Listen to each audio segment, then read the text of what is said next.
Assalamualaikum warahmatullahi wabarakatuh. Bismillah walhamdulillah ala nimatillah. Sholatu wassalamu ala rasulillah ibni abdillah. Wala hawla wala quwwata illa billah amma ba'du. Perkenalkan, nama saya Wahyu Hidayat.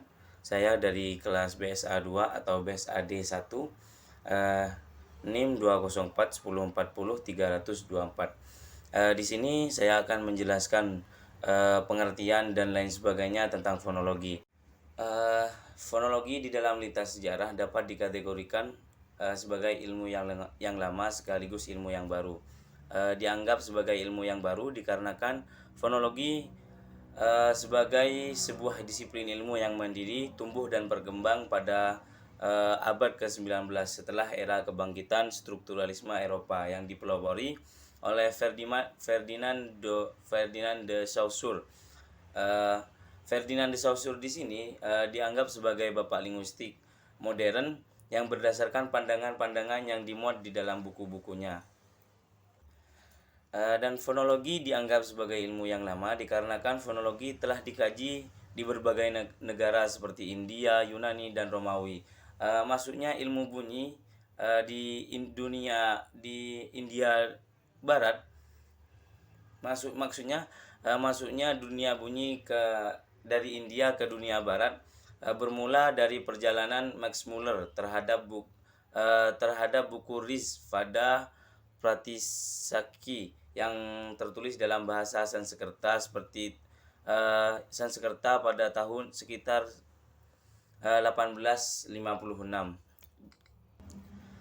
Sedangkan di Yunani ilmu bunyi dianggap sebagian dari ilmu tata bahasa yang berhubungan erat dengan derivasi atau turunan kata, etimologi asal kata atau semantik arti kata, dan penuturan kalimat pada sebuah kata. Pada awalnya, ilmu bunyi yang dikenal di Yunani masih sangat sederhana yang belum menjadi sebuah disiplin ilmu. Dan fonologi ini memiliki beberapa aliran, yaitu yang pertama ada aliran Kazan, yang kedua ada aliran Praha, dan yang ketiga ada aliran Amerika. Adapun tokoh-tokoh fonologi, yaitu diantaranya ada Beudion de Courtenay, dan juga ada Mikołaj Kraszewski, dan juga ada Ferdinand de Saussure, ada Edward Sapir, dan Leonard Bloomfield. Itu ada 5, sebenarnya sih ada lebih dari 5, namun saya hanya menyebutkan ada 5 tokoh yang saya pahami. Untuk selanjutnya yaitu pada fonemik. Fonemik di sini adalah kajian atau analisis bunyi bahasa dengan memperhatikan statusnya sebagai pembeda makna. Bunyi bahasa yang diucapkan oleh manusia akan memiliki perbedaan makna pada setiap bunyi-bunyi bahasanya. Lalu ada macam-macam fonemik. Yang pertama yaitu ada konsonan. Konsonan di sini merupakan bunyi bahasa yang dihasilkan dengan menghambat aliran udara pada salah satu tempat di saluran suara di atas glotis. Konsonan ini dibagi menjadi 10, yaitu ada konsonan bilabial, yang kedua ada konsonan labiodental, dan seterusnya. Untuk konsonan bilabial sendiri merupakan pertemuan bibir bawah dengan bibir atas, seperti contohnya pada huruf pada huruf ba dan mim. Jadi bibir bawah dengan bibir atas itu bertemu sehingga menghasilkan sebuah suara begitu. Untuk yang selanjutnya yaitu ada konsonan labiodental.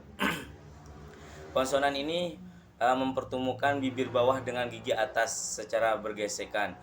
Yang termasuk konsonan ini seperti contohnya adalah fa. Nah, di sini bibir bawah bertemu dengan gigi atas sehingga mengeluarkan bunyi seperti yang saya ucapkan, fa begitu. Untuk selanjutnya yaitu ada konsonan interdental. Konsonan ini merupakan pertemuan ujung lidah dengan ujung gigi atas dan gigi bawah. Jadi lidah ini berada di tengah-tengah antara gigi yang atas juga di gigi bawah. Seperti tha, ini bisa dikatakan lidah itu digigit oleh atau diapit oleh 2 gigi ya. Seperti tha, za, terus vo gitu. Terus untuk selanjutnya yaitu ada apicodental veolar. Konsonan ini mempertemukan ujung lidah dengan ceruk gigi dan alveolum. Yang termasuk di sini ada ta, ada to dan lain sebagainya. Jadi yang penting gigi itu maksudnya lidah berbenturan dengan langit-langit atau gigi bagian dalam gitu. Untuk konsonan yang nomor 5, pembagian yang kelima yaitu ada konsonan apico-alveolar.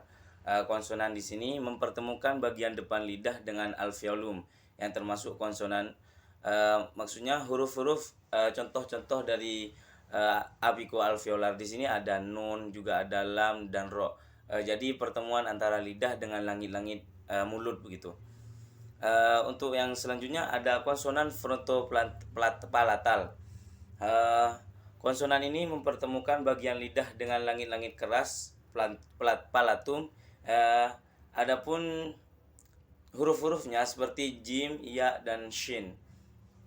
Untuk selanjutnya ada konsonan dorsovelar. Konsonan ini mempertemukan lidah bagian belakang dengan langit-langit lunak. Seperti contoh kaf, ro, kho, dan wa. Untuk pembagian konsonan yang selanjutnya yaitu ada konsonan dorso-uvular.